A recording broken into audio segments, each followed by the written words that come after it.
Alright, so I feel the need to bitch about Ultimate Spider-Man a little bit. I'm not cracking down on the comics, not the Ultimate Spider-Man before Ultimatum or the Ultimate Comics Spider-Man going. I like both of those series. I'm actually getting caught up on the original run of it, and I'm about up to, what was it? I was halfway through the Ultimate 6 trade paperback. And I've been reading some of the new Ultimate Comics Spider-Man that's been happening since Ultimatum ended. What I want to talk about is the reboot that they have in the works for the Spider-Man movie, as well as the animated series that they want to do with this. So I'm going to start off with the movie. Now, I know I'm late with this. Spider-Man 4 ain't going to happen. Marvel and Sam Raimi apparently had creative differences, and they parted ways. I really hated that because I would have liked to see Spider-Man 4, especially since they had talked about the Lizard. I mean, come on. The guy that played Doc Connors had been in there for at least 2 or 3 movies, so he had to get a main starring role. And if this Ultimate Spider-Man movie is what they have in the works, I would definitely like to see the Lizard be the first villain in the movie. He got really shafted or the guy that played Doc Connors in the movie got really shafted by this. They had talked about having John Malkovich come in as the Vulture, but being as that the Vulture is one of Spidey's suckiest villains, I'm kind of glad that it ain't gonna happen. If they don't do the Lizard, I would rather them do who is it? Ultimate Mysterio, who's in the run right now. He's a really good villain, and I would really like to see him done.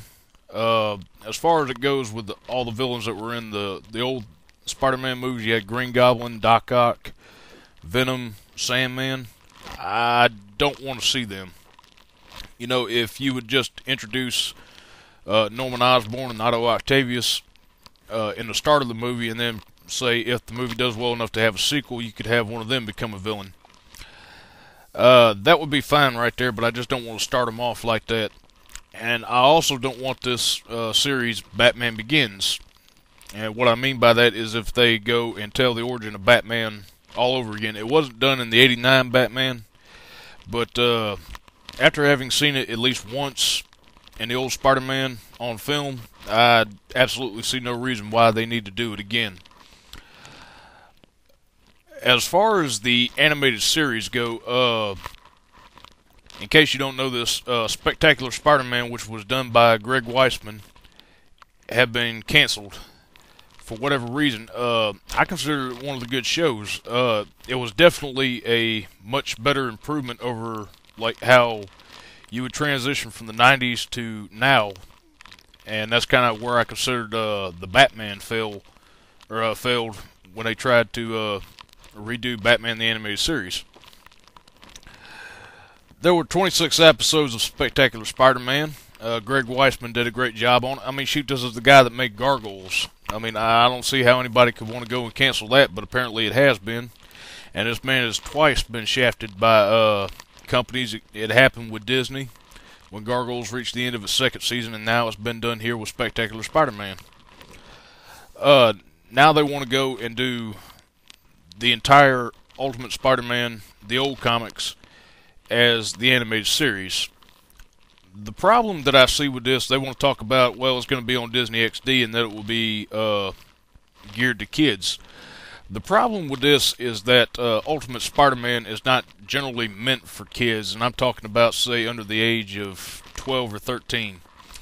Now, if they did this as a, if they decided to run it on Adult Swim, I would be happy with it, because Ultimate Spider-Man, of course, is not as graphic as what the Ultimate, what do I want to say, the Ultimate Avengers are, but it's still got some things I would check to keep kids from watching it. My biggest qualm with this is I've just kind of reached a point too where I'm tired of all these cartoons. I'm 25 years old. I still enjoy watching cartoons and some anime, but it's just after a while I get tired of all these characters being redone over and over again. And maybe I'm just alone with that, but that's just me. Um, but yeah, for the most part, I'm kind of disappointed that they decided to go to that route. I'm kind of excited in a way to see it, but then at the same time, it feels like a rehashing to me because the Spectacular Spider-Man was based off of well, basically everything from the 616 universe, but they borrowed a lot of stuff from the Ultimate version of Spider-Man and put in there.